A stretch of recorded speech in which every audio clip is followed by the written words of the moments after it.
Okay, so today we're going to talk about using a t-test to see if there's a difference between the means of two different populations. And the idea is basically you've got two different populations and you want to see if you calculate the mean of something like, I don't know, maybe the mean height or something. Maybe you want to know, are Americans on average taller than Europeans or something like that? You could take a sample of Americans, a sample of Europeans, and then compare them.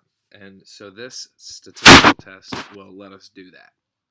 Okay, I'm not going to read this whole document to you because you can read, but so like as you guys look at the sheet, you'll see that these are some of the assumptions we make when we apply t-tests, which there's actually quite a bit of things that we assume here. So I'll let you guys read that. I just wanted to go through the basic idea of this and then show you an example problem and then let you apply your analysis to our data from the maze completion yesterday. So anyway, when you're comparing to the means or the averages of two populations, your null hypothesis is going to be your boring hypothesis, or that there's no difference, right? So that's what our null hypothesis is going to be. It's going to be that there's no difference between the means of the first population, so that'd be this guy right here, mu sub 1, and the second population mean, which is going to be mu sub 2. Okay, and mu, remember, that is the variable we use for the mean of the population. And a lot of times we don't know what the mean of the population is, so that's why we're doing this test, right? So maybe, we've got millions of Americans and millions of Europeans. I'm not going to sit there and measure every single American and every single European and then draw conclusions. I'm just going to take a sample, okay? So that's why you're going to see x bar here, x bar sub 1. That is going to be the sample mean of your first population. See how we have the mean as x bar and the mean as mu? Mu's the population, x bar is the sample. That's really, really important in statistics. Okay. Here's the alternative hypothesis. There is a difference between the means. In other words, the means are not equal to each other. Okay. So remember how we had to calculate our chi-square statistic and then compare it to the table, or compare it to the critical value that we find from the table? It's the same idea here. You're going to have a t-statistic, and this is how you're going to compute it. You're going to take the sample mean of the first population minus the sample mean of the second population minus what you think the difference is. And this might sound dumb, right? Because we obviously think the difference is 0, right? That's our basic assumption, is the difference is 0. And what we're going to do, if we're trying to disprove that, is show that that's ridiculous.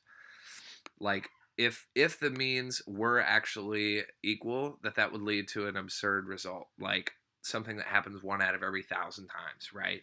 So that's what we're trying to do, is we're assuming that there's no difference, and we're going to show that leads to something absurd or very, very unlikely.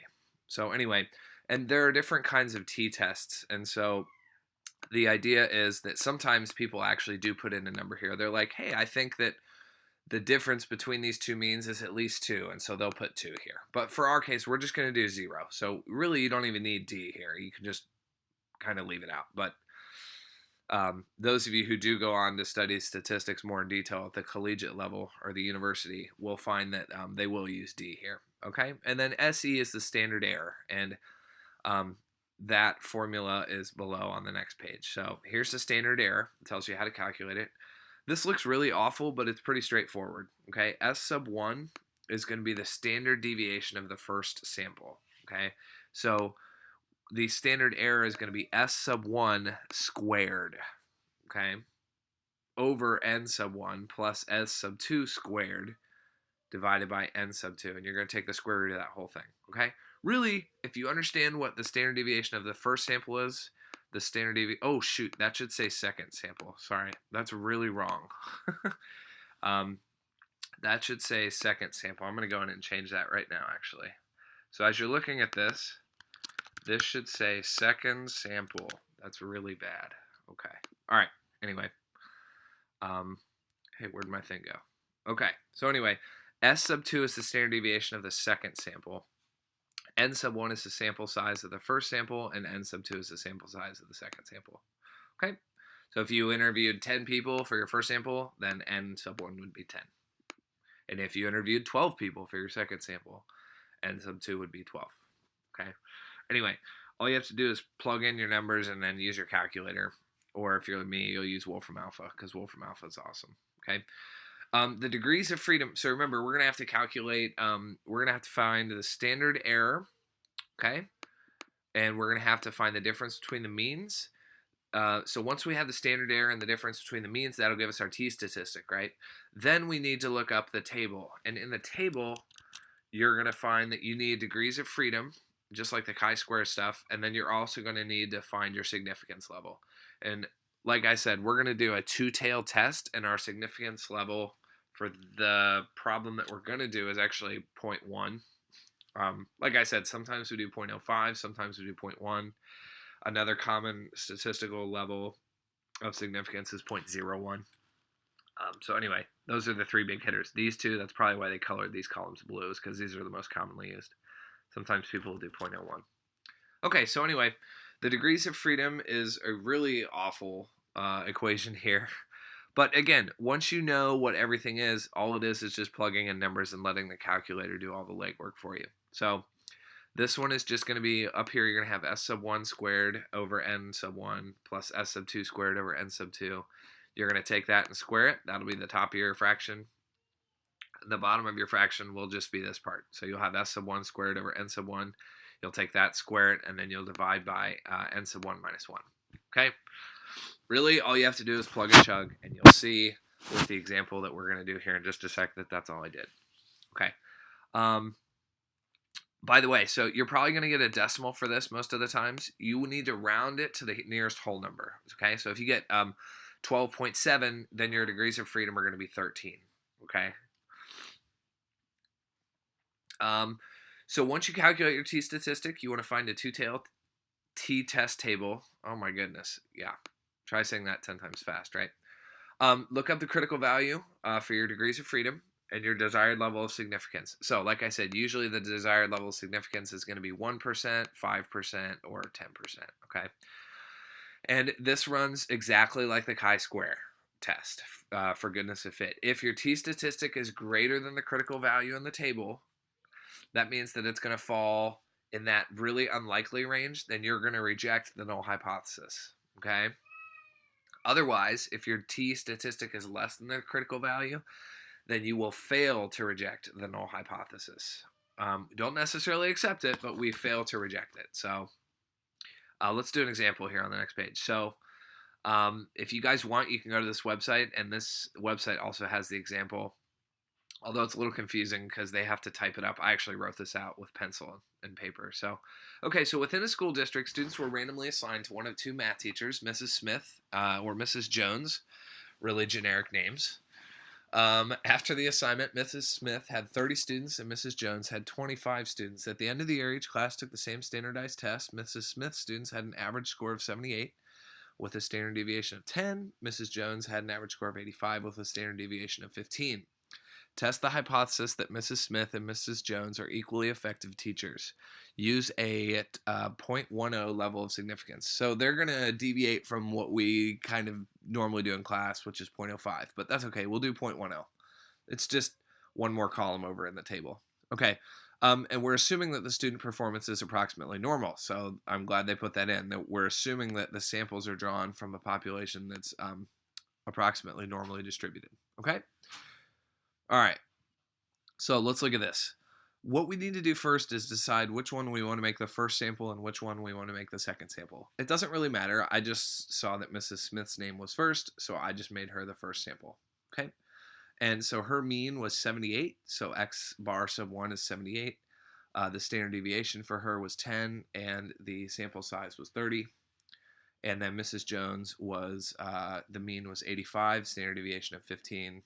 And her sample size was 25, okay? All I'm going to do here is calculate the standard error, which is over here. So all I did was take the standard deviation, squared it, and divided by the sample size. Took the sample standard deviation of Mrs. Jones' class, squared it, divided by the sample size. I got roughly about 3.51. I usually go out about 2 decimal places here, okay? So that's the standard error. The degrees of freedom took a little bit more work. But here's all the work for that. Look, all I'm doing is plugging in the numbers, and letting the calculator do all the work. So when you get the degrees of freedom all simplified, I recommend, by the way, doing this one step at a time. See how I put this part in right here? All I did was fill in the numbers first, and then I just started simplifying each individual piece. You're much less likely to make mistakes if you do this. So if you do 10 squared over 30, you get 100 over 30. 15 squared over 25 is 225 over 25. I left the square there for a sec because I'm not quite ready to apply it because I want to kind of do one step at a time. Okay, same thing I simplified a few of the things over here. So 100 over 30, 30 minus 1 was 29 right here. 25 minus 1 was 24, and 15 squared over 25 is 225 over 25. Okay. Now, so I added these and squared it. I got about, well, actually I added these. I haven't even squared it yet. So I added these. I got 12.33 repeating. Put that there. This one, I was a little lazy. I just went to Wolfram Alpha and punched this one in. But anyway, when you do that, for this bottom part, you get 3.76. Okay. When you take this and you put it in the calculator, you'll get degrees of freedom of about 40.47, maybe 40.48. Okay. So if we round this to the nearest whole number, that's 40. So our degrees of freedom is 40. Our standard error is 3.51. We are now ready to calculate our t-statistic. Okay.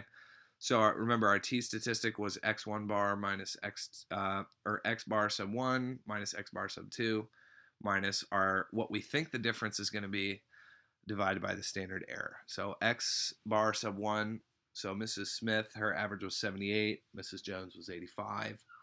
We expect the difference to be 0, so I'm going to minus 0 there, and then the standard error is 3.51, so I put that in there.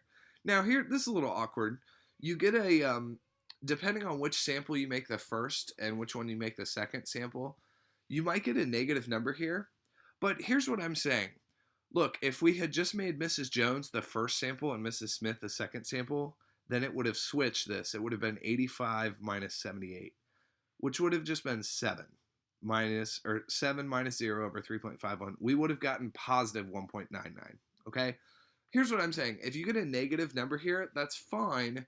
Just use the positive version of it, okay? And that's what my note here says. Since the normal and t-distributions are normal, okay, we're doing a t-test here, so the t-distribution is normal. If you have a negative t value here, or t-statistic, just use the positive one, okay? So our t-statistic's 1.99, okay? Now we need to find the critical value. So we're going to go over to our table. What did we say? We said we have degrees of freedom. We have 40 degrees of freedom, and we're testing at the 0.10 level of significance. So we'll go over to our table. We want a two-tail test here. Okay, one-tail test is different. Right now we're doing a two-tail test. Okay, we want 0.1 level of significance. So here's 0.5, 0.2. 0.1 is right here, okay, for a two-tail test. And we want 40 degrees of freedom. So I'm just going to scroll down here in this column until I find 40 degrees of freedom. Okay, our critical value is 1.684.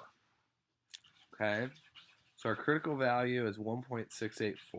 Let me see if there's a picture of a thing here. No, there's not. Okay, so anyway, let's go over here. Our critical value is 1.684. Sorry, my cat's being ridiculous. Okay, so anyway, what that means is that any t statistic that falls to the right or higher than 1.684, there is less than a 10% chance of that happening, assuming that the means are not different, okay? So if we get a t-statistic greater than 1.684, that is a fairly highly unlikely result, okay? And ours is greater than that. So since our t-statistic's greater than the critical value, we have what we call a very unlikely result. So we're going to reject the null hypothesis. It's not very likely that this would happen given that the null hypothesis is true. So we're going to say, well, I really doubt that the null hypothesis is true. So we reject it. In other words, what we're saying is that there is a statistically significant difference between the means. In other words, what we're saying is if somebody claims that the mean scores of Mrs. Smith and Mrs. Jones are the same, we would disagree, okay? And ultimately, what's the conclusion probably going to be? The conclusion's probably going to be that Mrs. Jones is the quote-unquote better teacher because her means were pretty significantly higher than this, okay? So that's how you run a t-test to figure out if there is a statistically significant difference between two means. And I want to say one other thing. If our t-statistic had been less than 1.684, we would have failed to reject the null hypothesis here. Okay, I hope that makes sense.